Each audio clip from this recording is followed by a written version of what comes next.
ये गोला बम Indian air force ने 1971 में गुरुद्वारा श्री दरबार साहब करतारपुर साहब को तबाह करने के लिए फेंका था। कई भारतीय सिख यात्री जो हैं वो भी आए हुए हैं। तो आप लोग मतलब मुझे थोड़ा सा आप अंदर दिखाओगे, आप किस तरह अंदर आप अपनी इबादत करते हैं।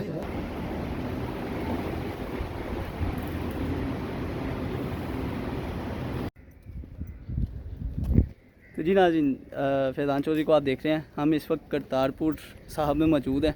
यहाँ पर कोई लाहौर से 3 घंटे की वाइब्रेटेड मुसाफत के बाद हम पहुँचे हैं। एंटर होते ही हमें ये एक विज़िटर कार्ड दिया गया, जिसकी जाहिर सी बात है जब आप विज़िट करने आएंगे तो इसकी कोई ना कोई फ़ीस होगी। अभी हम ऑफिशियल टूर पे हैं तो इसलिए हमने इसकी कोई फ़ीस नहीं दी। हारिस मेरे साथ मौजूद है। हारिस, कैसा फ़ील कर रहे हो? अच्छा यार, लेकिन बस गर्मी थोड़ी ज़्यादा गर्मी थोड़े ऑकवर्ड टाइम पे आए हैं। It's around 1 PM। बिल्कुल तो ऐसे ही है। अभी आप देख सकते हैं कोई भी नहीं है, सिर्फ ये हमारे मीडिया वाले ही कुछ साथी खड़े हुए हैं। अभी हम पहुँचे हैं, अभी देखते हैं अब अंदर जा क्या होता है। फ़िलहाल तो कोई विजिटर और कोई बंदा नहीं नज़र आ रहा बाकी। और अब अंदर चल के सीन देखेंगे क्या है, साथ साथ आपको भी दिखाएंगे। अच्छा, जब आप यहाँ से एंटर होंगे तो मैं आपको दिखाता चलूँ कि यहाँ पर एक बड़ा ही कमाल का इन्होंने एक मास्टर प्लान बनाया हुआ है करतारपुर साहब कॉरिडोर का, जिसका कुछ व्यू जोन सा है वो इस तरह से है। मतलब ये एक रोड है जो गालबन इंडिया के बॉर्डर से इधर आती है और यहाँ से इनको करतारपुर में एंट्रेंस दी जाती है। यहाँ पर आप देख सकते हैं कि हर पार्ट को, हर हिस्से को, करतारपुर साहब के हर हिस्से को एलेबरेट किया गया और बाकायदा तौर पे बताया गया है कि कौन सा हिस्सा जोन सा है वो किस जगह पे है। अगर आप यहाँ पर थोड़ा सा, मैं अगर आपको जूम करके दिखाऊँ तो आप यहाँ पर देख सकते हैं कि security room, media centre, each and everything zone सा है यहाँ पे एलेबरेट किया गया। और जो मेन दरबार शरीफ है वो ये यहाँ पर सेंटर में मौजूद है इस वक्त। तो आप ये देख सकते हैं। और अगर यहाँ पर किया जाए, ये बॉर्डर टर्मिनल है जहाँ से इंडियन यात्री जोन से हैं वो दाखिल होते हैं और फिर यहाँ पर उनकी क्लेरिफिकेशन करने के बाद उनको आगे यहाँ इस रोड से आगे भेजा जाता है। तो अब हम अंदर चलेंगे ताकि आपको अंदर का व्यू भी दिखाते चलें। तो लें जी, ये हम एंटर हो चुके हैं यहाँ पे करतारपुर साहब में, जिससे सिख भाई जो हैं वो उनके लिए इस जगह की हैसियत जो है ऐसे ही है जैसे मुसलमानों के लिए मक्का और मदीना। अगर इसकी थोड़ी सी तारीख़ की बात की जाए तो 1521 में बाबा गुरु नानक जो है वो इस मुकाम पर आए थे और उन्होंने यहाँ इसी मुकाम पर वो रुखसत हुए थे। जिसके बाद 1539 में जब वो यहाँ पर आए थे तो उन्होंने यहाँ पर एक आबादी जो है, पिंड जिसको हम बोलेंगे, वो उन्होंने बनाया था और उस का नाम जो है वो इस मुकाम को एक क्या कहते हैं, निशानदेही देने के लिए इसका नाम जो है उन्होंने करतारपुर रखा था। जिसके बाद जब वो इस दुनिया से रुखसत हो गए तो गोबिंद सिंह एक हमारे सिख भाई ही हैं, उनके मुताबिक यहाँ पर कुछ मुसलमान और सिख यात्रियों में एक मसला ये भी खड़ा हो गया था। मुसलमानों का कहना था कि ये हमारे पीर थे तो हम इनको अपने क्या कहते हैं, रसूमात के मुताबिक जो है हम दफनाएंगे। और सिखों का ये कहना था कि चूँकि ये इन्होंने बानी है ये सिख मज़हब के, तो हम इनका अस्तान करेंगे जिस तरह सिख मज़हब में होता है। तो फिर गोबिंद सिंह का ये कहना है कि जब ये बहस चल रही थी तो उन्होंने कहा कि जी बाबा जी से ही पूछ लेते हैं। तो जब चादर उठाई गई तो चादर के नीचे कुछ फूल पड़े हुए थे जिसे बाद में डिवाइड कर दिया गया। तो मुसलमानों ने अपने क़ीदे के मुताबिक उनको दफना दिया और उनका जो मज़ार है वो यहाँ पर ही मौजूद है। और इसी तरह जो सिख मज़हब के भाई थे उन्होंने उनका स्थान किया और उनकी समाधि भी इधर ही है। तो इस वक्त शदीद धूप है, पाँव जल रहे हैं। हारिस, बारबेक्यू हो गया पाँव का। ये तारू ना, ये मैं एक बड़ी अच्छी एक चीज़ दिखाता हूँ आपको।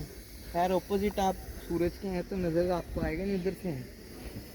देखिए जैसे ही आपके पाँव गर्म होते हैं तो ये फ्रेश ठंडा पानी वो वहाँ से निकल रहा है। आप आएँ इधर, अपना पाँव ठंडे करें यार, ये बड़ी बेहतरीन चीज़ बताइए। आगे का सफ़र जो है वो जारी रखें, क्योंकि पीछे से जब बंदा चल के आता है तो पाँव काफ़ी गर्म हो जाते हैं। ये जो है ये भी इसी वजह से गीली है थोड़ी थोड़ी, ताकि जब इधर से पाँव गर्म होते हैं तो फिर यहाँ आके थोड़ा पाँव को थोड़ा रिलैक्स किया जाता है, थोड़ा वो ठंडे हो जाते हैं। वहाँ से वो नलके से पानी आ रहा है तो ठंडे होने के बाद फर्दर आगे चलते हैं। तो ये इस वक्त यहाँ पे व्यू है। मेरे ख्याल से यहाँ पर अभी कोई लोग तो नहीं आए हुए हमारे अलावा। कोशिश करेंगे अगर यहाँ पर कोई हो तो उसकी आपसे बात भी करवाई जाए। अच्छा जी, जिस तरह मैंने आपको बताया था कि जब बाबा गुरु नानक जो हैं इस दुनिया से रुखसत हुए थे तो कुछ मुसलमानों का ये कहना था कि वो अपने मज़हब के मुताबिक जो है उनकी वो तदफीन करेंगे। तो सेम इसी जगह पे मैं मौजूद हूँ जहाँ पर बाबा गुरु नानक का मज़ार है। आप यहाँ देख सकते हैं श्री गुरु नानक देव जी के फूल और चादर को तदफीन किया गया है, ये इन्होंने लिखा हुआ है। और सिख मज़हब के मुताबिक जो समाधि बनाई गई थी वो यहाँ पर है, जिसका दाखिला इधर से होता है। आप यहाँ से दाखिल होंगे और इसके बाद आगे बताएंगे कि यहाँ पर भारत से आने वाले सिख यात्री और पाकिस्तान से आने वाले सिख यात्री जो हैं वो यहाँ आके इबादत कैसे करते हैं वो मैं आपको अंदर चल के तरीका बताता हूँ। अच्छा, यहाँ पर मेरे साथ कुछ इंडियन भाई भी हैं जो इधर आए हुए हैं। क्या नाम है आपका? हरकीरत सिंह। कहाँ से हैं? इंडिया के कौन से इलाके से हैं? जी हम रायपुर छत्तीसगढ़ से हैं। छत्तीसगढ़ से हैं। तो कैसा महसूस करते हैं इधर आके? बहुत अच्छा महसूस हो रहा है। बाबा नानक का दरबार है, कैसे अच्छा नहीं लगेगा। अच्छा, तो जब यहाँ पर आने की इजाज़त नहीं थी तो एक कमी महसूस होती थी आप लोगों को? हाँ जी, बहुत होती थी। तो जब पाकिस्तानी हुकूमत ने ऐलान किया कि हम ये राहदारी बना रहे हैं ताकि इंडियन सिख जो उनसे हैं वो भी यहाँ आके अपनी इबादत कर सकें, तो क्या वो लम्हे जो आपका खुशी का था उसको थोड़ा एक्सप्लेन करें? जी बहुत खुशी का था क्योंकि अच्छा। बाबा नानक के दरबार पे आने का मौका मिल रहा था, तो कैसे कुछ करना। तो कब कब आते हैं आप? मतलब साल में आप कितनी बार आ जाते हैं इधर? साल में 1 या 2 बार राउंड लग जाता है। चक्कर लगा लेते हैं। तो कोई परेशानी कुछ इस तरह का मुश्किलात पे तो नहीं पेश आती? आपके वहाँ का जो एंट्रेंस वाला जो है टर्मिनल है वहाँ क्या सहूलियात है? मतलब वहाँ ज़्यादा बेहतर है या यहाँ ज़्यादा बेहतर है? दोनों तरफ सहूलियत है। दोनों तरफ बेहतर है। दोनों बेहतर है। सही है। दोनों एक ही, अपनी ज़मीन तो एक ही है ना। ये तो बात है।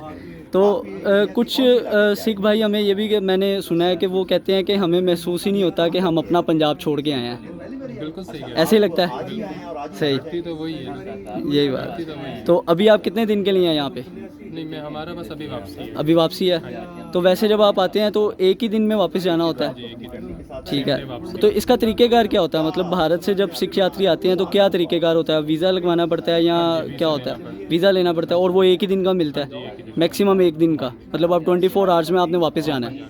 ठीक हो 4 गया। आवर्स में नहीं, हम लोगों को 4 बजे तक वापसी करनी है। 4 बजे तक वापसी करनी होती है। ठीक है।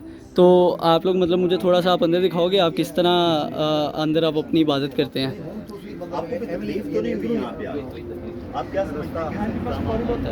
ये हम लोग को माथा टेकते हैं। अच्छा, हमारे में माथा टेका जाता है। ठीक है। माथा टेकते हैं, फिर अरदास करते हैं। सही। तो वो आप एक बार मुझे करके दिखाएंगे?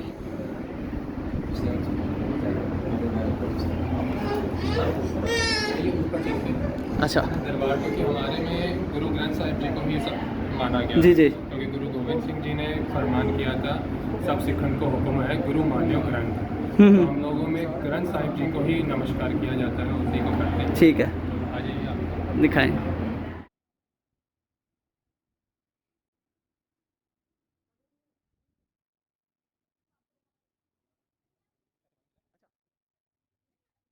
हम ये ऊपर जा रहे हैं, इस जगह को क्या बोलते हैं? जी ये अब हम दीवान की तरफ जा रहे हैं। दीवान की तरफ जा रहे हैं। जो जहाँ पर कीर्तन वगैरह होता है, हाँ, हाँ। वहाँ की तरफ जा रहे हैं हम लोग। ठीक है।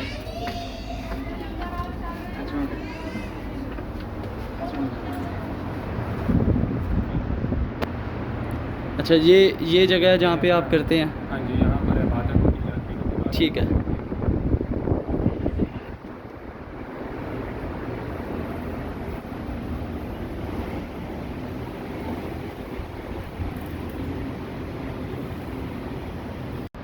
जी भाई, तो बस ये तरीक़ेकार होता हाँ जी, बस है। इतना ठीक है। इसमें तो अपन चाहे तो जो कीर्तन करना चाहे वो कीर्तन भी कर सकता है। हाँ हाँ, सही है। बहुत शुक्रिया आपका वक्त का, बहुत शुक्रिया जी। तो एक भाई थे जो इंडिया से आए थे और सुबह के आए हुए थे। अब इनका मेरे ख्याल से वापसी का टाइम है, 4 बजे इन्होंने यहाँ से वापस जाना है। मज़ीद भी चीज़ें आपको दिखाएंगे क्या क्या है यहाँ पे। अच्छा जी, ये मैं आपको यहाँ पे कुआँ दिखाता चलूँ जो इधर मौजूद है, जो बाबा गुरु नानक ने लगाया था। और इस कुएं के ज़रिए जो है वो काश्तकारी करते थे और यहाँ से बहुत से लोग जो है पानी भी लेके जाते थे अपनी कई बीमारियों से शिफा के लिए भी। तो एक बड़ी मज़े की चीज़ जो है मुझे यहाँ पे नज़र आई है वो ये है कि आप यहाँ देख सकते हैं कि ये एक, आप देख रहे होंगे अभी शायद आपको ना पता चले, लेकिन मैं आपको बताता चलूँ कि ये यहाँ पर बाकायदा इसकी इन्फॉर्मेशन लिखी हुई है कि ये गोला बम इंडियन एयरफोर्स ने 1971 में गुरुद्वारा श्री दरबार साहब करतारपुर साहब को तबाह करने के लिए फेंका था। पर आगे लिखा हुआ है कि ख़ास रहमत से बाबा गुरु की ख़ास रहमत के सदक़े ये गोला श्री खुआ साहब, जो कि मैंने अभी आपको दिखाया यहाँ पर अंदर था, उन्होंने अपनी गोद में ले लिया और गुरुद्वारा श्री दरबार साहब, मज़ार साहब, समाध साहब को तबाह होने से बचा लिया।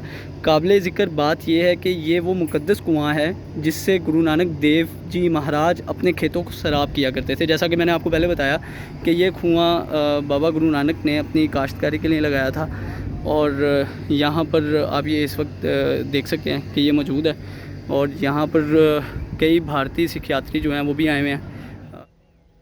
तो जी नाज़रीन, मैंने आपको करतारपुर साहब में भारतीय सिख यात्री या पाकिस्तानी सिख यात्री किस तरह आके अपनी मजहबी रसूमात करते हैं, मैंने वो आपको सारा तरीक़ेकार दिखाया है। दूसरी जो बड़ी अहम चीज़ यहाँ पर मानी जाती है वो बाबा गुरु नानक का खूह साहब है, जहाँ से बाबा गुरु नानक काश्तकारी के लिए पानी लिया करते थे, और उन्होंने अपनी काश्तकारी के लिए पानी का इंतज़ाम करने के लिए वो कुआँ बनाया था। और बड़ी ही दिलचस्प चीज़ जो है वहाँ पर जो आपने देखी इस वीडियो में वो ये थी कि वहाँ एक मिज़ाइल उन्होंने लगाया हुआ है, जिसके बारे में ये कहा यह जाता है, लिखा भी हुआ है कि इंडियन फोर्सेस ने 1971 में वो यहाँ इस मुकाम को तबाह करने के लिए फेंका था। लेकिन एक चमत्कार बोलें तो वो चमत्कार ही था कि कू साहब ने उसे अपनी गोद में ले लिया और उसे नकारा बना दिया। आज भी ये मुकाम अपनी जगह पे मौजूद है। 2018 में इमरान खान साहब ने एक इनिशिएटिव लेते हुए इस मुकाम को, जो कि सिख यात्रियों के लिए, सिख भाइयों के लिए, जिस तरह मुसलमानों के लिए मक्का और मदीना का एक मुकाम है, हैसियत है, मुक़द्दस जगह है, इसी तरह सिखों के लिए ये एक मुक़द्दस जगह है। तो उसके लिए उन्होंने, जो भारतीय सिख यात्री थे वो यहाँ नहीं आ सकते थे, वो दरिया के दूसरे किनारे खड़े होकर दुआ करते थे। तो खान साहब ने इनिशिएटिव लेते हुए ये कॉरिडोर बनाया, जिसके तहत अब भारतीय सिख यात्री भी यहाँ पर आते हैं और अपनी जो मजहबी रस्मात हैं वो करते हैं। यहाँ पर भारतीय सिख यात्रियों से जब मैंने बात की तो बहुत से लोगों का यहाँ पर ये कहना था कि सब कुछ ठीक है, दोनों साइडों से किसी भी चीज़ की हमें कमी महसूस नहीं होती, बल्कि हम जब इधर आते हैं तो यहाँ भी आके ऐसे ही लगता है कि वो अपने ही घर में मौजूद हैं और ये वही पंजाब है जो भारत का पंजाब है। बस एक चीज़ जो यहाँ पर एक सिख भाई ने मेंशन की वो ये थी कि जो $20 फ़ीस है जो पाकिस्तानी गवर्नमेंट लेती है उसको थोड़ा कम होना चाहिए, ताकि जो सिख यात्री अफोर्ड नहीं कर सकते वो भी यहाँ आ सकें और वो भी इस मुक़द्दस मुकाम की ज़ियारत कर सकें। तो इसी के साथ फैज़ान चौधरी को इजाज़त दें। अल्लाह हाफ़िज़।